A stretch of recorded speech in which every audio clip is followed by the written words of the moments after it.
Kasunod ko na po yung sa Vietnam dahil tungkol sa issue rin po ng pag-occupy dun sa within the exclusive economic zone. Oh, of, nag-usap kami ng Prime Minister. We have to find a way. Sabi ko, wag yung ganito na nag-aano tayo, mag-usap tayo na mabuti. And that's why I have asked our foreign ministers, ating foreign secretary, and then the foreign minister of Vietnam, to begin develop the talks so that we can have an agreement na hindi na siguro magka-problema ng mga ganyang klase. Dahil hindi naman contentious, it's something that we never had to worry about before, ngayon lang.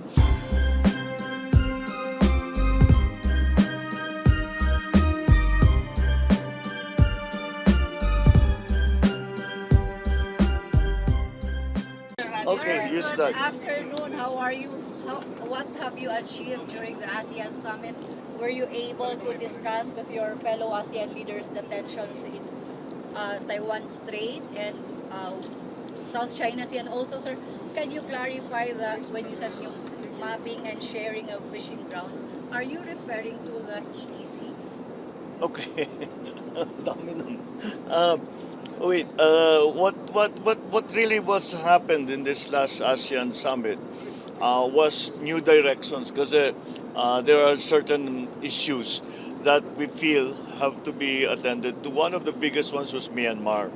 Dahil nga walang nangyayari kahit na sinasabi, kinakausap natin, tinigil natin kausapin ang mga leadership ng Myanmar dahil nga sinasabi ng ASEAN that we have to they have to stop the violence. However, nothing has really taken effect. That's why naghahanap ng lahat ng members kung ano pang may pwedeng gawin.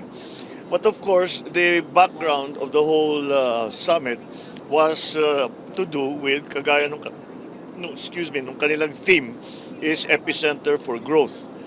So pinag-usapan talaga is trade, connectivity ng bawat iba't ibang bansa. Yung connectivity ngayon hindi lang digital, kung hindi pati na road, rail, air, sea, lahat yung pinag-uusapan. Tourism was a big subject for all of us. At the areas of, again, yung aligning, kasi doon sa human trafficking nagkakaproblema, lahat ng member states may problema.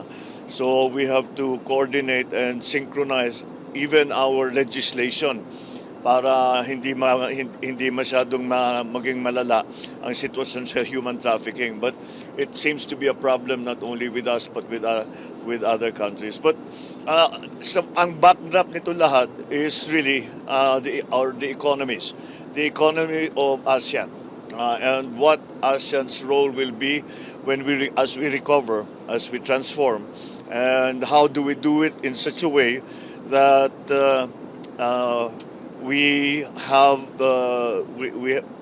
we work together in such a way that we can maximize our efforts. Yun ang yung coordination, synchronization of the things that we are doing.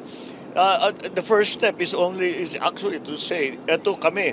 In the Philippines, this is what we do. In Malaysia, this is what we plan to do. Yun ang mga starting point. And then sasabihin natin, ang commonality sa atin, ito yung mga pwede natin gawin. And these are the interconnections that we can develop. So, again, ang maganda, I find that in the ASEAN summits, there is immediately an area of consensus. Dahil ang ating mga sitwasyon ay hindi naman pareho, pero similar. And some of the solutions also that apply to one country in ASEAN also apply to the others. So yun ang mga pinag-usapan, and those talagang strengthening the ties, making sure that ASEAN is relevant, ASEAN is effective, and is able to respond to any of the developments around us in terms of geopolitics, in terms of the economy. Yun ang mga talagang naging focus ng usapan. South China Sea, sir. South China Sea, sir. South China Sea of the code of conduct. of The conclusion to the code of conduct na isulong po. ano hindi kita marinig. Sorry, the conclusion to the code of conduct, sir. Well, you're asking the wrong side. We're waiting for the continued work that being developed, that is being done to develop the framework for the code of conduct. But ASEAN is already, lahat kami, halos lahat, brought it up and said sana the code of conduct, sana naman nandyan na yung code of conduct para maging maliwanag ang mga posisyon ng mga iba't ibang bansa, ng China, alam natin yung mga gagawin, what are the rules. So that's continuing na lahat, maasa na matapos na yung COC. Sir, yung mapping, Yung? yung mapping and sharing sa fishing grounds. Wala, hindi na, because that's a issue that's for China, that's not for ASEAN. Wala tayong problema sa ASEAN. Or are you referring, sir, sa EEC? Within EEC? Within EEC? Are Within? you referring to the areas within the exclusive economic zone? Well, wherever areas where fishermen used to fish and are being blockaded from fishing, yes, those are the areas. Yeah. Sir, isunod ko na po yung sa Vietnam kasi... I cannot hear you. Sorry.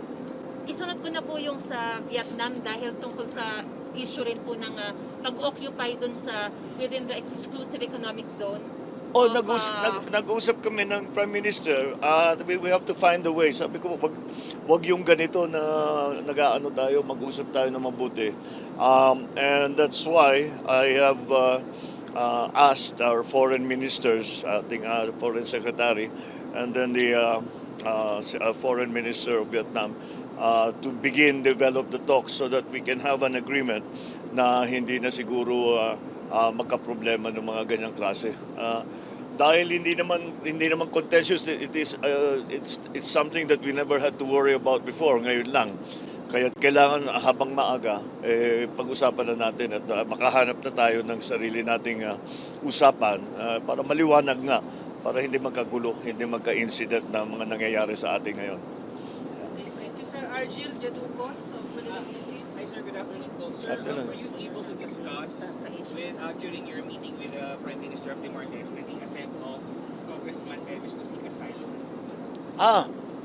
Yes. It turns out that Congressman Arnie Davis applied for political asylum but was denied. Ganun lang. So I think they will continue to go through the process. May appeal process para sa those who are applying, yung appellant. But yeah, yun. But na-deny, so we'll just wait for the process to complete. Sir, can you follow up? What is now your message or advice to Congressman Davis? Come home. That's the best advice I can give him. Come home. Left Narciso of DZRH. Sir, how about the case of Mary Jane Veloso? Were you able What to do? The case of Mary Jane Veloso, were you able to discuss it? I mentioned it, pero hindi namin napag-usapan because as you can imagine, the president was very busy. But at some point, habang naglalakad kami, I was able to say, we're still trying to work hard on that case. And ganun din yung sagot niya, ang ano diyan is na yung batas talaga sa amin ay ganito. So sabi ko, the best that we can do, I suppose, is for the Indonesian authorities to re-examine the case para lang as a favor to the Philippines. And yun lang napag-usapan namin, not much more than that.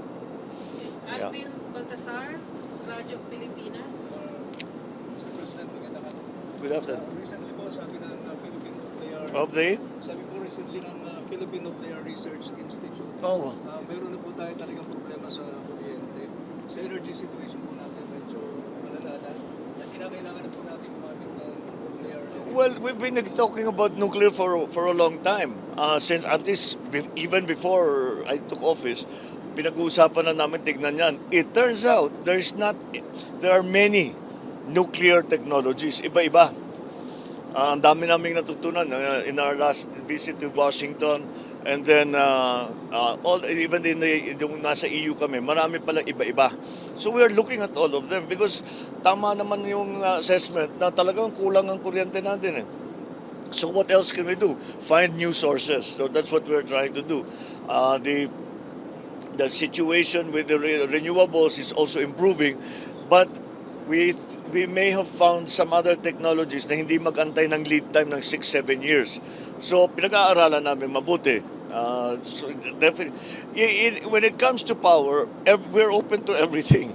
Kahit na ano na pwede nating makuha para makapag-addition sa power supply natin. Siyempre, nandiyan pa rin, lagi nating iniisip, yung kailangan parami na yung renewables, pabawas na yung fossil fuels.